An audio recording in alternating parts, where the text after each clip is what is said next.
हाँ, तो फिर से आपका मेरे यूट्यूब चैनल पर स्वागत है। तो आज हम लोग बिहार एसएससी और बीपीएससी की जो हम लोग प्रीवियस ईयर के प्रश्न पत्रों का एनालिसिस कर रहे हैं, उसी के अंतर्गत आज हम लोग बीपीएससी द्वारा आयोजित कराई गई एक नए प्रीवियस ईयर के प्रश्न पत्रों का जो है एनालिसिस करेंगे। इसके अंतर्गत जीके और जीएस के जितने भी सारे प्रश्न हैं उसका हम लोग एनालिसिस करेंगे। इससे पहले हम लोग 39 प्रीवियस ईयर के प्रश्न पत्रों के जीके और जीएस का हम लोग एनालिसिस कर चुके हैं। यदि आप उसको देखना चाहते हैं तो प्लेलिस्ट सेक्शन में जाकर बिहार सचिवालय सहायक और बीपीएससी नाम से प्लेलिस्ट बना है, वहाँ पर सभी वीडियो को एक साथ जो है कर दिया गया है, वहाँ से जाकर आप देख सकते हैं। और यदि आप इसका पीडीएफ पाना चाहते हैं तो आप हमारे टेलीग्राम चैनल को ज्वाइन करें। टेलीग्राम चैनल का लिंक जो है आपको डिस्क्रिप्शन में मिल जाएगा, वहाँ पर आपको पीडीएफ भी मिल जाएगा। उसके अलावा वहाँ पर प्रतिदिन जो है क्यूज के रूप में क्वेश्चन भी जो है कराया जाता है। तो चलते हैं हम लोग प्रश्नों को देखते हैं।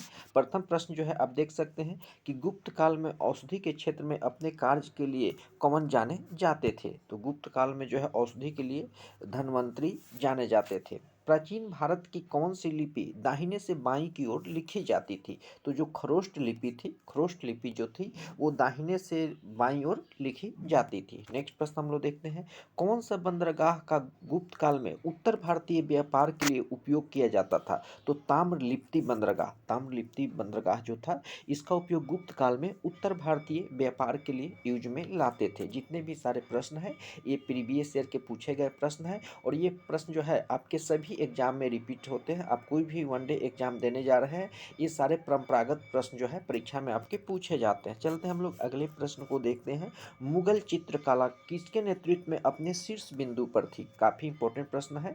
तो जहांगीर के समय में जो है मुगल चित्रकला अपने जो था शीर्ष बिंदु पर था। मध्यकालीन भारत में मनसबदारी व्यवस्था क्यों लागू की गई थी। तो सैनिकों की सुगमता से भर्ती हेतु, सैनिकों की आसानी से भर्ती करने हेतु मनसबदारी व्यवस्था जो है लागू की गई थी। अष्टप्रधान का गठन किसके द्वारा किया गया था। तो अष्टप्रधान का गठन जो है शिवाजी के द्वारा किया गया था। दिल्ली के किस सुल्तान ने सबसे ज़्यादा नहरों का निर्माण करवाया। तो फिरोज शाह तुगलक, फिरोज शाह तुगलक जो है ये सबसे अधिक नहरों का निर्माण करवाया था। बंगाल की खाड़ी में समुद्री डकैती हेतु हुगली का उपयोग कौन करता था। तो बंगाल में की खाड़ी जो है उसमें डकैती करने के लिए हुगली नदी का उपयोग जो है पुर्तगाली करते थे। ठगों का उन्मूलन किसके नेतृत्व में हुआ था। काफ़ी इंपॉर्टेंट प्रश्न है, बीपीएससी में काफ़ी बार ये प्रश्न रिपीटेड होता है। तो कैप्टन स्लीमैन, कैप्टन स्लीमैन जो है इन्होंने ठगों के उन्मूलन का नेतृत्व किया था। अगले प्रश्न को हम लोग देखते हैं। अफगानिस्तान के प्रति आक्रामक नीति किस वायसराय ने अपनाई थी। तो अफगानिस्तान के प्रति आक्रामक नीति जो है लॉर्ड लीटन के द्वारा अपनाई गई थी। लॉर्ड लीटन जो है अफगानिस्तान के प्रति आक्रामक नीति अपनाई थी। देशेर कथा पुस्तक किसने लिखी थी। ये भी बीपीएससी का फेवरेट क्वेश्चन है। देशेर कथा पुस्तक जो है साखाराम गणेश देवस्कर के द्वारा लिखी गई थी। बिहार में सर्च लाइट समाचार पत्र के संपादक कौन थे। तो सर्च लाइट समाचार पत्र के संपादक जो थे मुरली मोहन प्रसाद, मुरली मोहन प्रसाद के द्वारा जो है सर्च लाइट समाचार पत्र का संपादन किया जाता था। अगले प्रश्न को हम लोग देखते हैं। सन 1931 में बिहार समाजवादी पार्टी का गठन किसने किया। तो सन 1931 में बिहार समाजवादी पार्टी का गठन फूलन प्रसाद वर्मा के द्वारा किया गया था। फूलन प्रसाद वर्मा के द्वारा किया गया था। भारतीय राष्ट्रीय कांग्रेस के संस्थापक कौन थे। तो ए ओ ह्यूम के द्वारा 1885 में भारतीय राष्ट्रीय कांग्रेस की स्थापना की गई थी।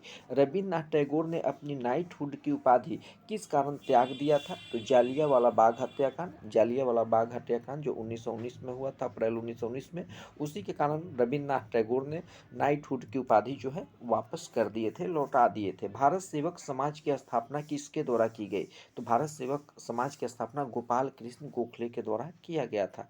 गोपाल कृष्ण गोखले जो महात्मा गांधी के राजनीतिक गुरु भी हुआ करते थे। काकोरी ट्रेन डकैती कांड, जिसका नाम जो है काकोरी ट्रेन एक्शन कर दिया गया है, में किन क्रांतिकारी को फांसी की सजा दी गई। तो राम प्रसाद बिस्मिल्ला और अशफाकुल्ला खां को, राम प्रसाद बिस्मिल और अशफाकुल्ला खां को जो है काकोरी ट्रेन एक्शन कांड में जो है फांसी की सजा दी गई थी। India for Indians, India for Indians, Bharat जो है भारतीयों के लिए है, यह किताब किसके द्वारा लिखी गई। सी आर दास यानी चित्तरंजन दास के द्वारा लिखी गई पुस्तक का नाम है इंडिया फॉर इंडियंस। नेक्स्ट प्रश्न हम लोग देखते हैं। सत्य शोधक समाज की स्थापना किसने की थी? तो सत्य शोधक समाज की स्थापना जो ज्योतिबा फुले के द्वारा की गई थी। ज्योतिबा फुले गुलामगिरी इनकी पुस्तक का भी नाम है। भारतीय राष्ट्रीय कांग्रेस के प्रथम महिला अध्यक्ष कौन थी? तो Shrimati Annie Besant. Shrimati Annie Besant जो है भारतीय राष्ट्रीय कांग्रेस की प्रथम महिला चेयरमैन थी। व्यक्तिगत सत्याग्रह आंदोलन के प्रथम सत्याग्रही कौन थे? तो प्रथम जो सत्याग्रही थे विनोबा भावे थे। विनोबा भावे थे। अगले प्रश्न को हम लोग देखते हैं। भागलपुर में नमक सत्याग्रह का नेतृत्व किसने किया था? तो महादेवलाल सराफ। महादेवलाल सराफ जो व्यापारी थे, इन्होंने भागलपुर में नमक सत्याग्रह का जो था नेतृत्व किया था। सन 1939 में बिहार में अंबारी सत्याग्रह का नेतृत्व किसने किया था? तो अंबारी सत्याग्रह का नेतृत्व जो है राहुल सांकृत्यायन के द्वारा किया गया था। इनका बिलोंग जो है ये छपरा से, बिहार से बिलोंग करते थे। नेक्स्ट है कि हड्डियों की पढ़ाई विज्ञान की किस शाखा के अंतर्गत होती है? तो ऑस्टियोलॉजी। ऑस्टियोलॉजी के अंतर्गत हड्डियों की पढ़ाई की जाती है। ऑन्कोलॉजी के अंतर्गत जो है कैंसर का अध्ययन किया जाता है। अगले प्रश्न को हम लोग देखते हैं। मनुष्य के शरीर के किस अंग में लिम्फोसाइट का निर्माण होता है? तो अस्थि मज्जा में जो है, मनुष्य के शरीर के अस्थि मज्जा में लिम्फोसाइट का निर्माण होता है। अगले प्रश्न को हम लोग देखते हैं। लंदन में इंडिया हाउस के संस्थापक कौन थे? श्याम जी कृष्ण वर्मा द्वारा जो है लंदन में इंडिया हाउस की स्थापना की गई थी। ए गैलेरी ऑफ रास्कल्स पुस्तक के लेखक कौन थे? तो रस्किन बॉन्ड। रस्किन बॉन्ड द्वारा लिखी गई पुस्तक का नाम है ए गैलेरी ऑफ रास्कल्स। आधुनिक बिहार का निर्माता किसे माना जाता है? आधुनिक बिहार का निर्माता सच्चिदानंद सिन्हा को माना जाता है। बिहार प्रांतीय किसान सभा का गठन किसने किया? बिहार प्रांतीय किसान सभा का गठन स्वामी सहजानंद सरस्वती के द्वारा किया गया। स्वामी सहजानंद सरस्वती के द्वारा जो है बिहार प्रांतीय किसान सभा का स्थापना किया गया। नेक्स्ट प्रश्न है कि डच ईस्ट इंडिया कंपनी ने किस वर्ष अपनी फैक्ट्री पटना में स्थापित किया था? तो 1632 में। 1632 में जो है डच ईस्ट इंडिया कंपनी ने एक फैक्ट्री जो है पटना में स्थापित किया था। बिहार में स्वराज्य दल का गठन किसने किया था? तो मोतीलाल नेहरू और सीआर दास यानी चित्तरंजन दास के द्वारा जो है बिहार में स्वराज्य दल का गठन किया गया था। अपने शिलालेखों में अशोक सामान्यतः किस नाम से जाना जाते हैं? तो अशोक जो है प्रियदर्शी के नाम से जाने जाते हैं। अगले प्रश्न को हम लोग देखते हैं।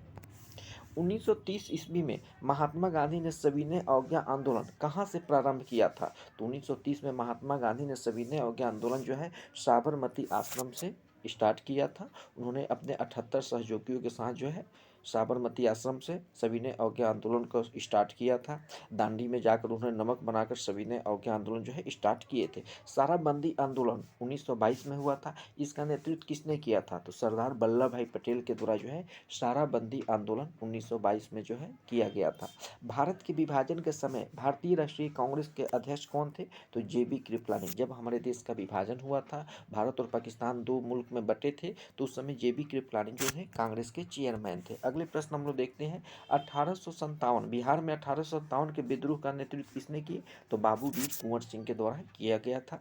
असहयोग आंदोलन के दौरान बिहार में कृषकों का नेतृत्व किसने किया था? तो स्वामी विद्यानंद। जब असहयोग आंदोलन चल रहा था 1920 में, जो 1922 को समाप्त किया गया था, तो उस बीच बिहार में कृषकों का नेतृत्व स्वामी विद्यानंद के द्वारा किया गया था।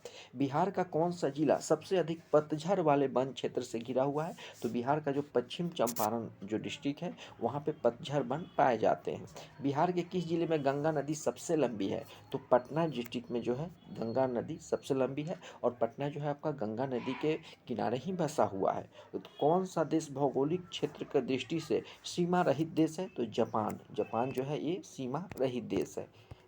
चलते हैं अगले प्रश्न को हम लोग देखते हैं। सर्वाधिक उत्तरी दक्षिण अक्षांशीय लंबाई वाली सीमा वाला देश कौन है? तो चिली। किस देश में सबसे अधिक संख्या में द्वीप है? तो इंडोनेशिया में द्वीपों की संख्या सर्वाधिक है। कौन सा देश विश्व का सबसे अधिक केसर का उत्पादन करता है? तो ईरान। और भारत में आपका कश्मीर में जो है केसर का उत्पादन होता है। कौन सा देश विश्व का सबसे अधिक यूरेनियम का उत्पादन करता है? तो कजाकिस्तान जो है पूरे वर्ल्ड में सबसे अधिक यूरेनियम का उत्पादन करता है।